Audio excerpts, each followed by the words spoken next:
Welfare party of India के कौमी सदर कासिम रसूल इलियास साहब के साथ 19 कारकुनान को दिल्ली पुलिस ने आज सुबह हिरासत में ले लिया। तकरीबन 6 घंटे हिरासत में रखने के बाद उन्हें रिहा कर दिया। हमारे साथ वेलफेयर पार्टी ऑफ इंडिया के कौमी सदर डॉक्टर सैयद कासिम रसूल इलियास साहब हैं। आइए उनसे जानते हैं पूरा मामला क्या था और किस वजह से सर हिरासत में लिया गया। पहले इजाज़त दे दी गई, फिर उसके बाद कैंसिल कर दिया गया, वजह क्या है?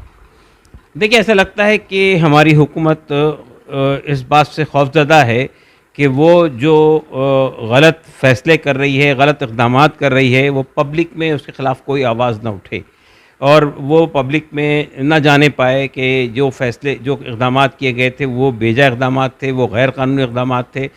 तो ज़ाहिर बात है कि आज हमारा जो धरना था वो उत्तर प्रदेश में जो बुलडोज़र दहशतगर्दी हो रही है और जिस तरह हमारे पार्टी के कौमी वर्किंग कमेटी के मेंबर जावेद मोहम्मद साहब को गिरफ़्तार किया गया था और उनके घर को बुलडोज़ कर दिया गया।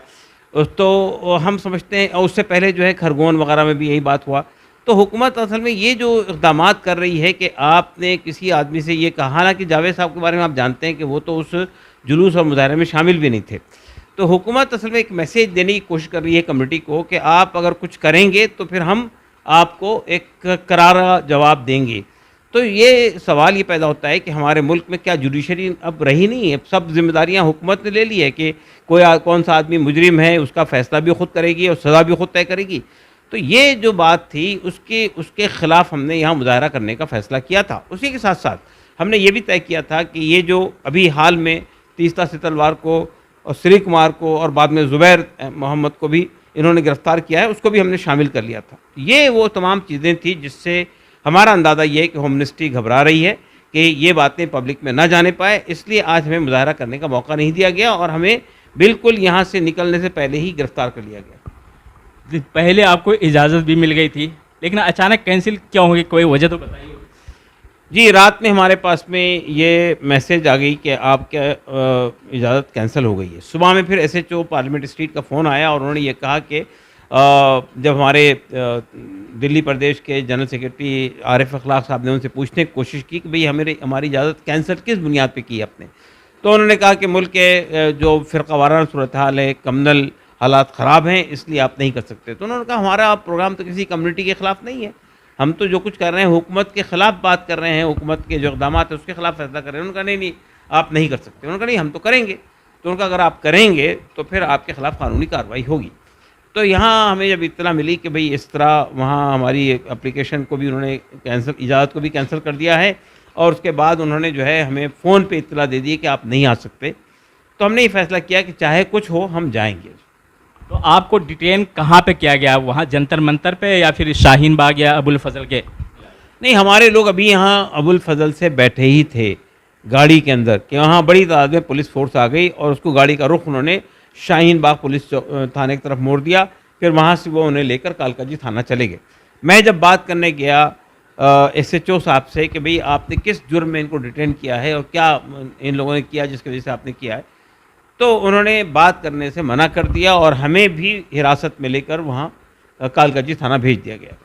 जब हिरासत में लिया सर, कुछ उनके आला अधिकारी से कोई बात हुई कि क्यों हमें हिरासत में लिया गया और किस वजह से कितना टाइम इतना रखा गया, क्या वजूहात रहे इसके बारे में? देखिए, पहली बात तो ये कि उन्होंने कोई वजह बताने की कोशिश नहीं की। उन्होंने कहा हमको ये आदेश है, हमको ये हुक्म दिया गया है कि आप लोगों को यहाँ से जाने न दें और आपको हम डिटेन कर रहे हैं लिया कर। तो ज़ाहिर बात है कि देखिए पुलिस तो उसका तो रवैया ये होता है कि वो कभी रीज़न नहीं बताती है।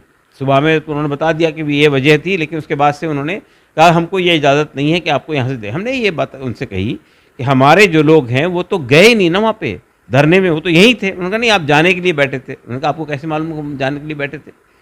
लेकिन उन्होंने कहा नहीं, हमें तो ये आदेश है कि आपको यहाँ से जाने नहीं दिया जाए और हम आपको उठा के ले जा रहे हैं। जब रिहा किया गया क्या कोई वार्निंग दी गई या किस तरीके और कोई बात हुई आपसे? बस इतनी बात उन्होंने कही कि आप अब यहाँ से धरने में नहीं जाएंगे, आप सीधा अपने घर जाएंगे। तो अब इसके बाद आप लोग क्या प्लानिंग होगी, क्या करेंगे? क्या पुलिस के खिलाफ कोई एक्शन लेंगे या जो एहतजाज है उस एहतजाज को मौखर कर देंगे या ख़त्म कर देंगे?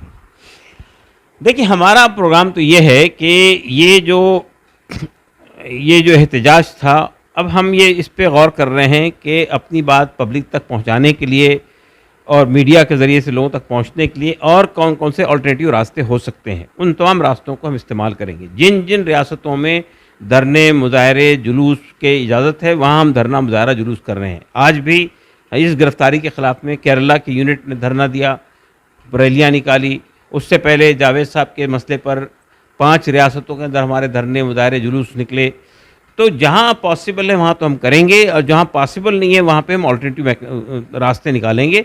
लेकिन एक बात मैं बताना चाहता हूँ आपको कि ये बुनियादी तौर पे ये इसलिए भी कर रहे हैं कि जो असल सवाल है, ये जो हिंदू मुस्लिम नैरेटिव सेट करने की कोशिश कर रहे हैं, एक विशेष वर्ग के ख़िलाफ़ बुलडोज़र की कार्रवाइयाँ कर रहे हैं, तो इसके पीछे एक मकसद साफ नज़र आता है, और वो मकसद ये कि जो बुनियादी सवालात इस मुल्क के इंसानों को परेशान कर रहे हैं, यानी बेरोज़गारी और बढ़ती हुई महंगाई, इससे लोगों की तवज्जो टालने के लिए, हटाने के लिए इस तरह के कम्युनल फ़िज़ा को बनाया जा रहा है, इस तरह से एक विशेष वर्ग को निशाना बनाया जा रहा है, और यहाँ पे सोसाइटी को पोलराइज़ करने की कोशिश की जा रही है। हमने ये तय किया है पार्टी ने कि हम नवंबर में एक ऑल इंडिया कैंपेन चलाएंगे बेरोज़गारी के ख़िलाफ़ में और अनएम्प्लॉयमेंट के ख़िलाफ़ में, यानी अनएम्प्लॉयमेंट के ख़िलाफ़ में और महंगाई के ख़िलाफ़ में। इसलिए कि हमारा मानना ये है कि जब तक हम जनता को, नई नस्ल को इससे खिलाफ खड़ा नहीं कर सकते, उस वक्त तक के ये जो कम्युनलाइजेशन हो रहा है इसको भी हम नहीं रोक सकते।